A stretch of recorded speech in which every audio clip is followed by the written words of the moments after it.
प्रश्न। तो देखिए पहला प्रश्न यहाँ पर दिया गया है, विष्णु प्रभाकर द्वारा रचित आवारा मसीहा जीवनी किसके जीवन पर आधारित है? Option A Vishnu Prabhakar, B Rabindranath Tagore, C Suryakant Tripathi Nirala, या ऑप्शन डी शरत चंद्र चट्टोपाध्याय। पहला ही प्रश्न आप लोगों की परीक्षा के लिए काफी महत्वपूर्ण है कि विष्णु प्रभाकर द्वारा रचित आवारा मसीहा जीवनी किसके जीवन पर लिखी गई है? तो याद रखिएगा ऑप्शन डी यहाँ पर राइट हो जाएगा, शरत चंद्र चट्टोपाध्याय के जीवन पर लिखी गई है। याद रखिएगा काफी महत्वपूर्ण प्रश्न है। और यहाँ पर जो प्रश्न बनता है, आवारा मसीहा के लेखक कौन है? विष्णु प्रभाकर, और इसकी विधा क्या है? जीवनी। और तीसरा प्रश्न है कि किसके जीवन पर लिखी गई है? तो याद रखिएगा शरत चंद्र चट्टोपाध्याय के जीवन पर लिखी गई है। यहाँ तक आपको पहला प्रश्न क्लियर। अब इसके बाद देखिए अगला प्रश्न दिया गया है यहाँ पर। देखिए अगला प्रश्न है, विष्णु प्रभाकर का वास्तविक नाम क्या है? देखिए विष्णु प्रभाकर का वास्तविक नाम क्या है? ऑप्शन ए विष्णु शंकर, विष्णु गुप्त, विष्णु प्रभात, या विष्णु दयाल। विष्णु प्रभाकर का वास्तविक नाम क्या था?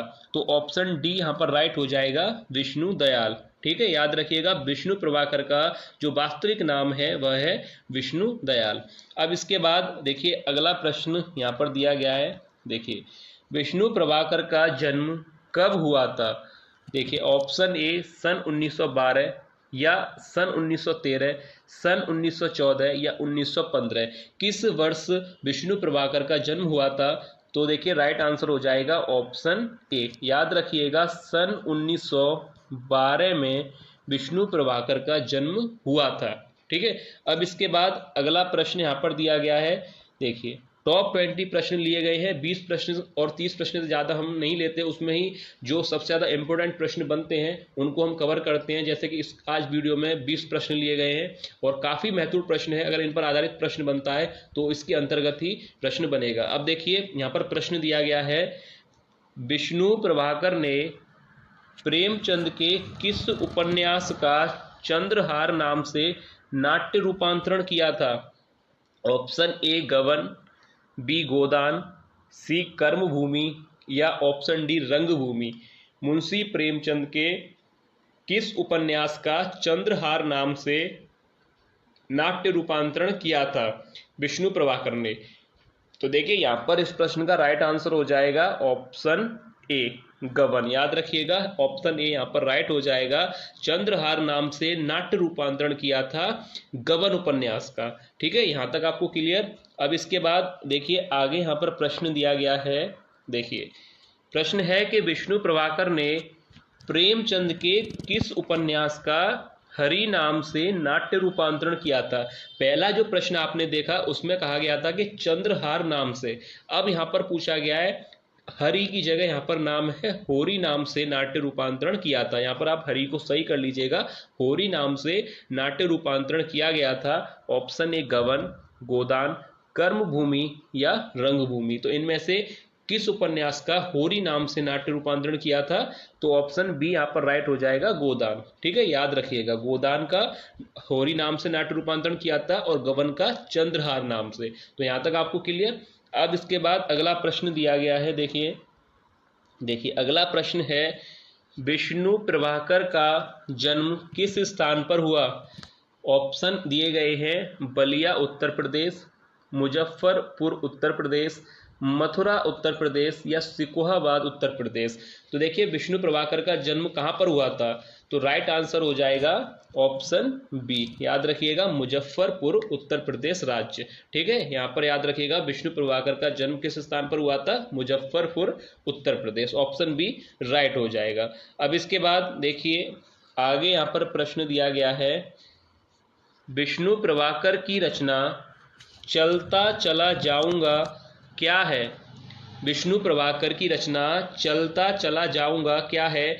ऑप्शन ए कहानी संग्रह है, या बी कविता, सी नाटक, या ऑप्शन डी उपन्यास।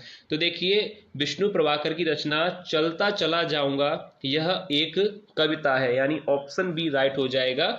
याद रखिएगा चलता चला जाऊंगा विष्णु प्रभाकर की कविता है। तो यहाँ तक आपको क्लियर।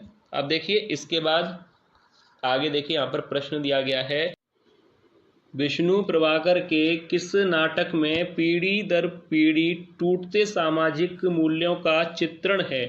ऑप्शन ए युगे युगे क्रांति, बी हत्या के बाद, मेरा वतन, टूटते परिवेश। तो देखिए यहाँ पर राइट आंसर हो जाएगा ऑप्शन ए युगे युगे क्रांति। याद रखिए विष्णु प्रभाकर का कौन सा नाटक है जिसमें पीढ़ी दर पीढ़ी टूटते सामाजिक मूल्यों का चित्रण है? तो ऑप्शन ए राइट हो जाएगा युगे युगे क्रांति। अब इसके बाद देखिए अगला यहाँ पर प्रश्न दिया गया है।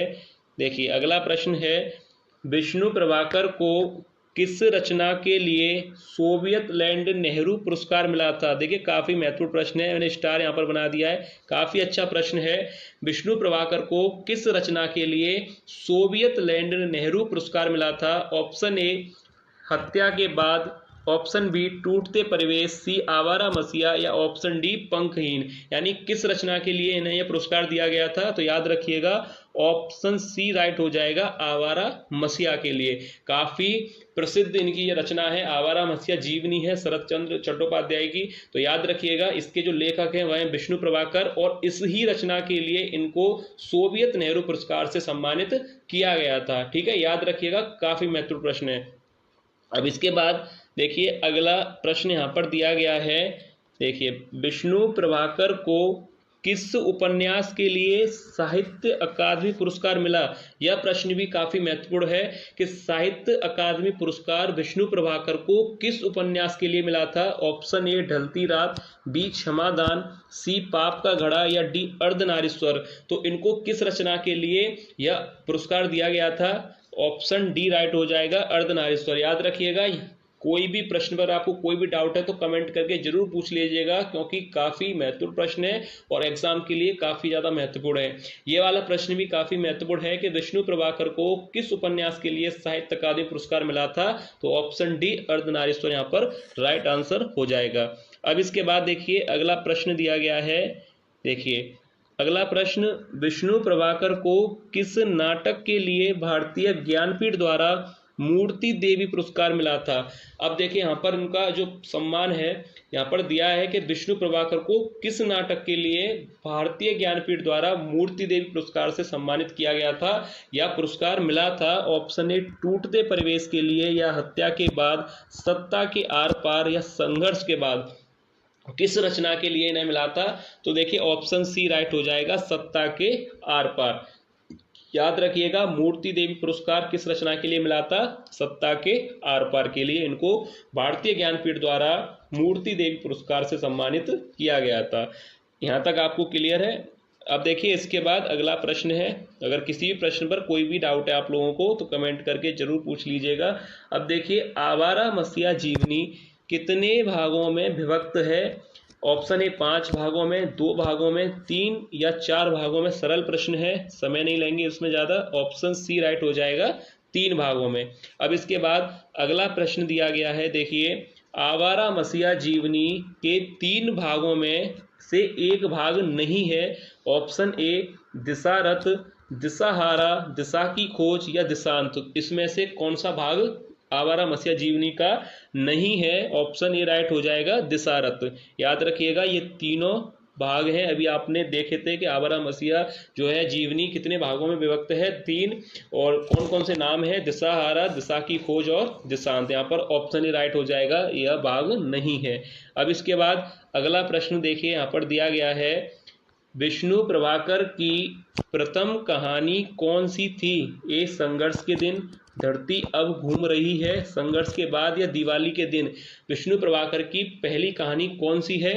ऑप्शन डी राइट हो जाएगा, दिवाली के दिन। याद रखिएगा विष्णु प्रभाकर की जो पहली कहानी है वह है दिवाली के दिन।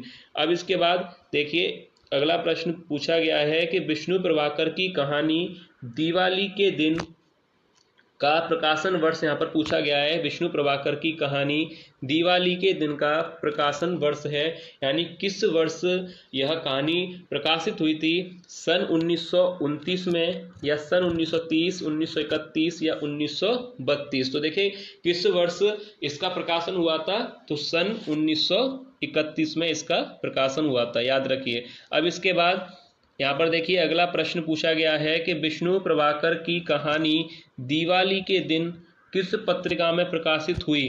देखिए कितना अच्छा प्रश्न है कि दिवाली के दिन, जो कि विष्णु प्रभाकर की कहानी है, वह किस पत्रिका में प्रकाशित हुई थी। ऑप्शन ए हंस, मर्यादा, मिलाप या सरस्वती। तो किस में इसका प्रकाशन हुआ था। ऑप्शन सी राइट हो जाएगा, मिलाप। याद रखिएगा, ऑप्शन सी यहाँ पर राइट होगा, मिलाप। अब इसके बाद अगला प्रश्न देखिए, यहाँ पर दिया गया है विष्णु प्रभाकर का प्रथम नाटक है। देखिए काफ़ी महत्वपूर्ण प्रश्न है। विष्णु प्रभाकर का प्रथम नाटक है। ऑप्शन ए टूटते परिवेश, हत्या के बाद, क्षमादान या युगे युगे क्रांति।